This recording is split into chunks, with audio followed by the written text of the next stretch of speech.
distancia en esta mañana, quiero saludarles a cada uno de ustedes y bendecirles en el nombre del Señor. El día de hoy quiero darles un versículo muy especial, muy lindo, que habla sobre la grandeza del Señor. Y se encuentra en el Salmo 66:3 y dice así: Decid a Dios, cuán asombrosas son tus obras, por la grandeza de tu poder se someterán a ti tus enemigos. Alabémosle y exaltémosle el nombre del Señor.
El principal problema del ser humano es que vive creyendo que él es el punto de partida de las cosas.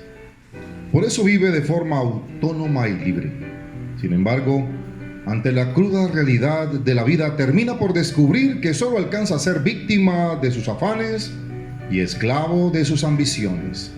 Esta es la Iglesia Bautista de la Fe en Cali, Colombia, y este es el cuarto sermón de la serie El respaldo de su gracia. Quiero invitarte para que abras tu Biblia en la carta del apóstol Pablo a los Efesios, capítulo 2. Dice el verso 8 y 9 en la Nueva Traducción Viviente: Dios los salvó por su gracia cuando creyeron. Ustedes no tienen ningún mérito en eso. Es un regalo de Dios. La salvación no es un premio por las cosas buenas que hayamos hecho, no, Señor.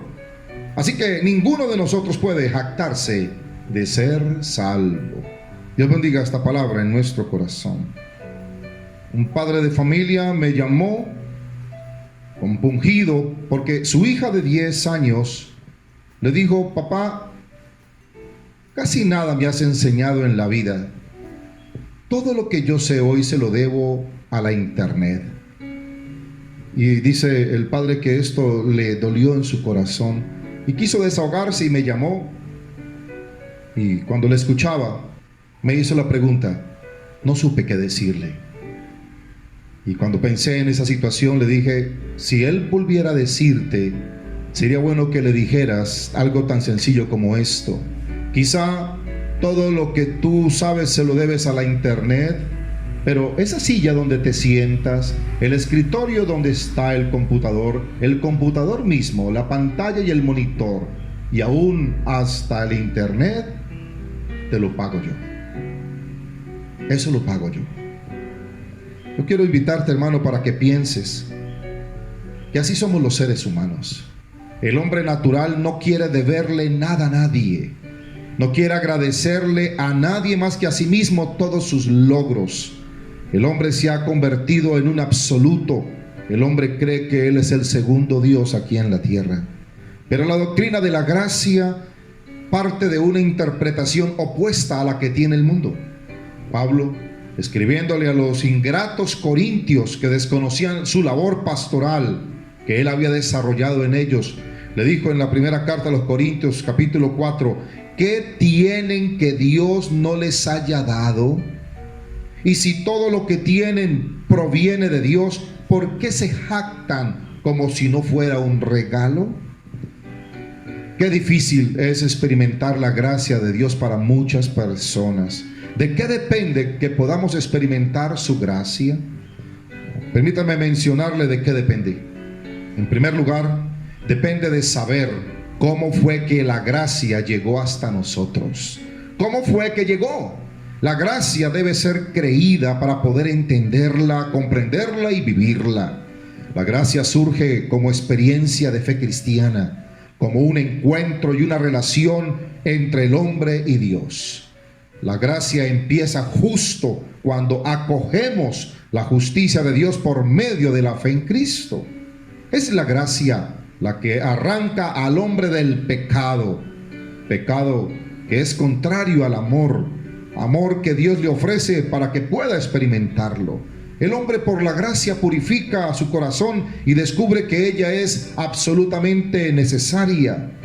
Cuando Dios en el relato sagrado dice la palabra que eligió amar a su imagen aquí en la tierra, que es el hombre fue el sujeto de esa elección. Y la gracia fue la encargada de que ese amor perdurara por siempre jamás con el hombre.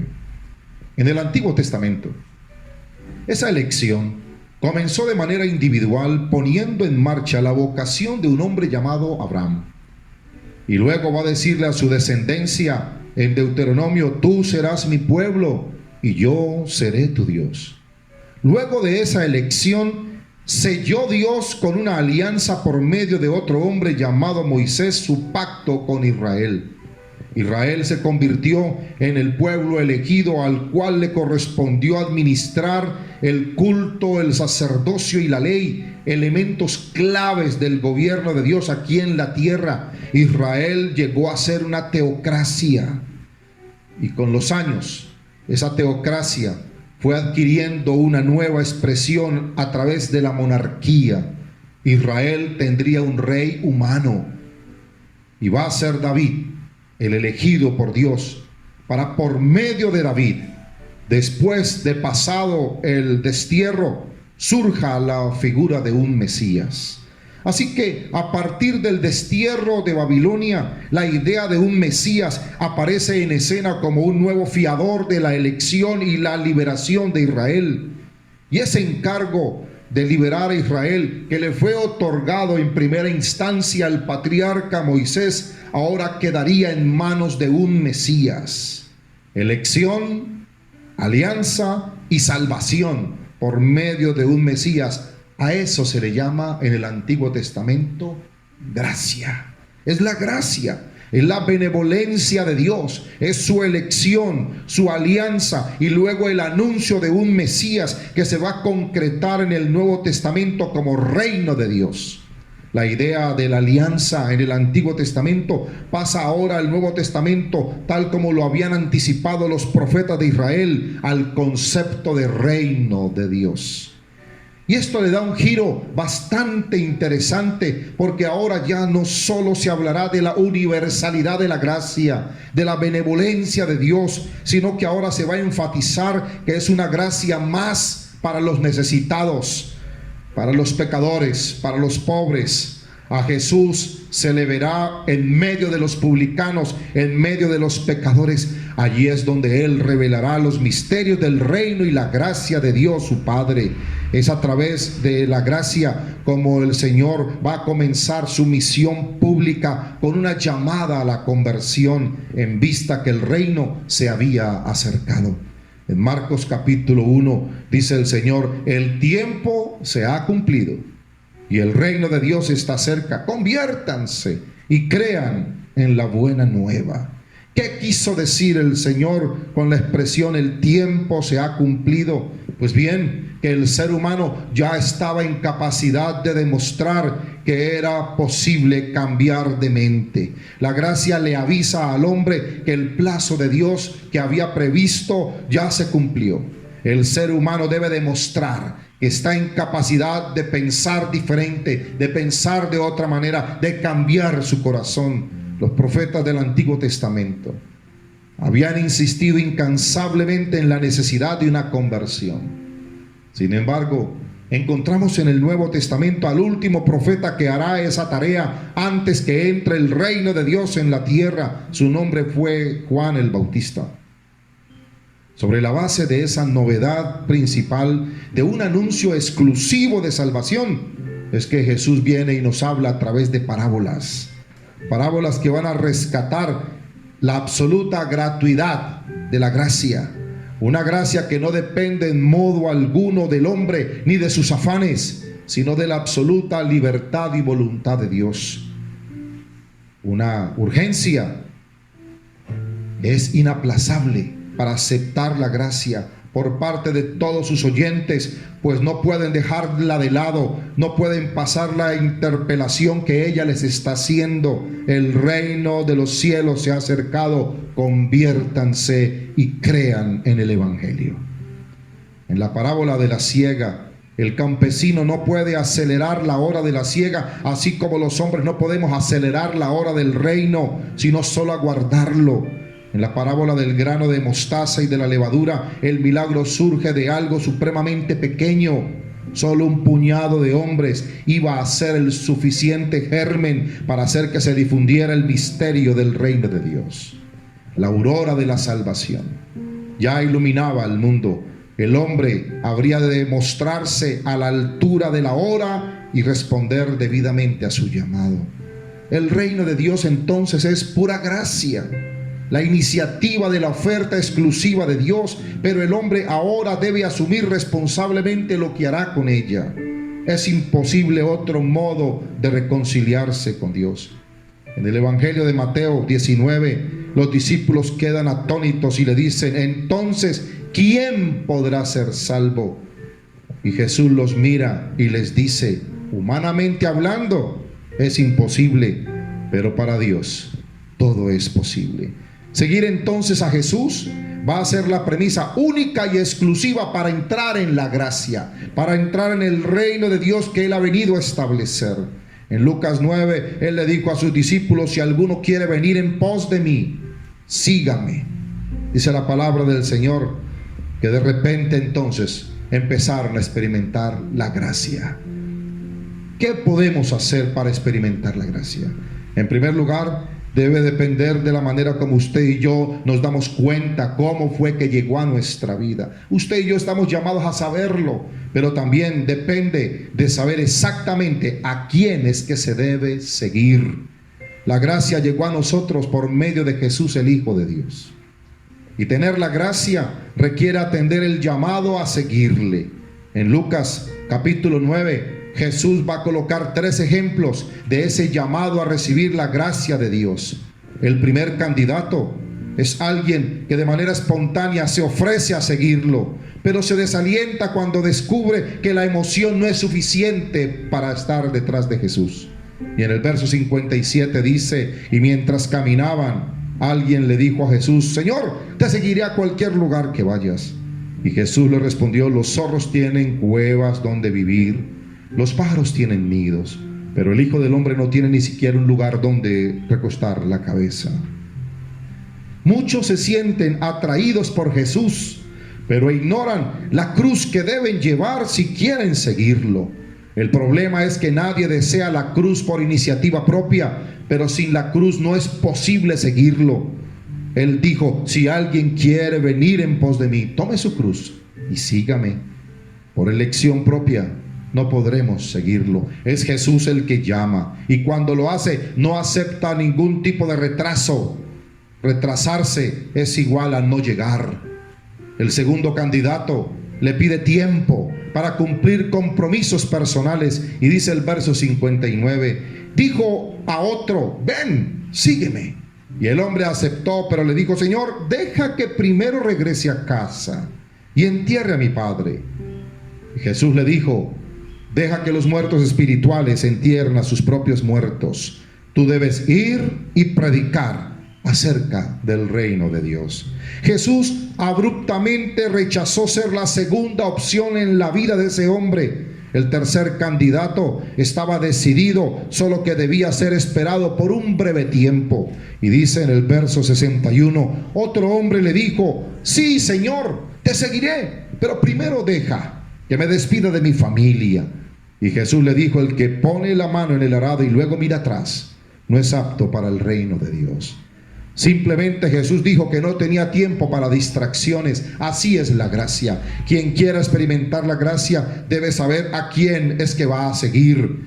Debe saber exactamente la incondicionalidad y la prioridad que exige la gracia, porque es absoluta. Eso fue lo que tuvo que afrontar un joven rico que amaba a Dios, pero era extremadamente apegado al dinero, tanto como si fuera un ídolo. Y allí en Marcos 10 dice: Maestro, respondió el hombre, he obedecido todos los mandamientos desde que soy niño. Y Jesús mira al hombre y siente un profundo amor por él. Entonces, mirándolo a los ojos, le dijo: bueno, hay una cosa que todavía no has hecho. Anda y vende todas tus posesiones y entrega el dinero a los pobres, y tendrás tesoros en el cielo. Después ven y sígueme. Y al oír esto, el hombre puso cara larga y se fue triste, porque tenía muchas posesiones. Así es la gracia de Dios. La gracia de Dios no acepta ídolos a su lado. Exige ir a ella sin apegos y completamente desprovisto de todo recurso que no sea el amor de Dios. Únicamente quien renuncia del todo a todo es digno de la gracia que Jesús vino a traer. Los discípulos le dijeron en alguna oportunidad: nosotros lo hemos dejado todo y te hemos seguido. Otros dijeron: hemos dejado las redes, hemos dejado la barca, hemos dejado a nuestro padre. El mismo Leví dijo: lo he dejado todo y te he seguido. Así es la gracia. ¿Cuál es la causa?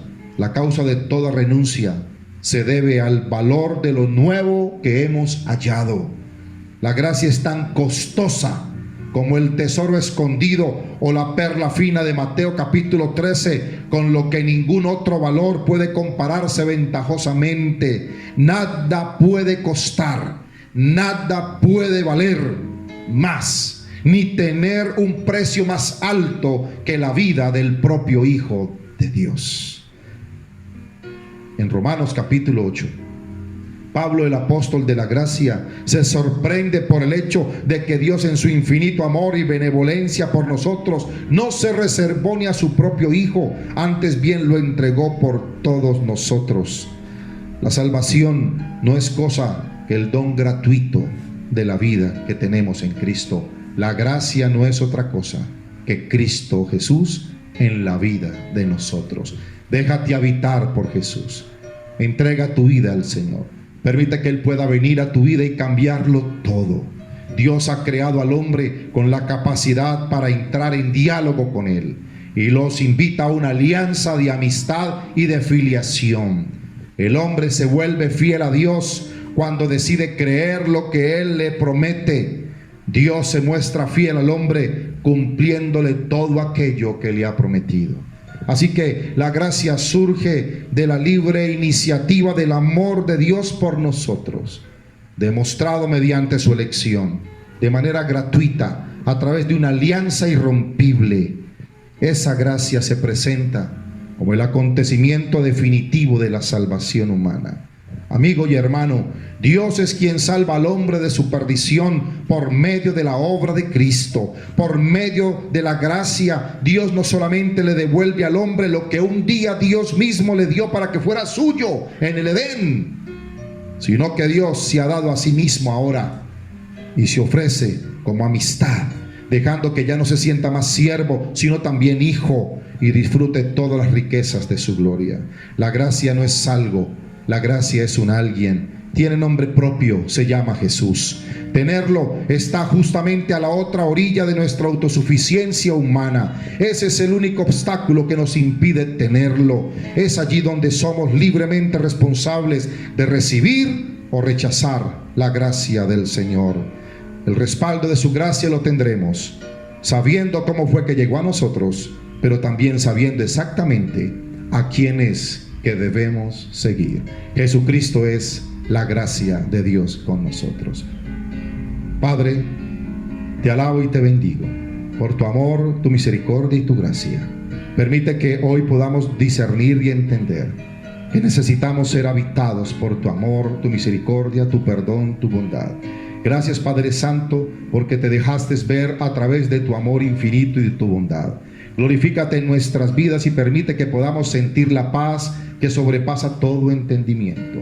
Abre las ventanas de tus cielos para que seas tú el todo en nosotros. Permite que podamos dejarlo todo por ti y que tú seas lo único en nuestra vida. Exáltate y glorifícate, Padre, en todo tiempo en nuestros corazones y en nuestras mentes. Bendice cada hogar y cada familia que está escuchando este mensaje y permite que tu favor, tu bondad y tu gracia sea con todos nosotros.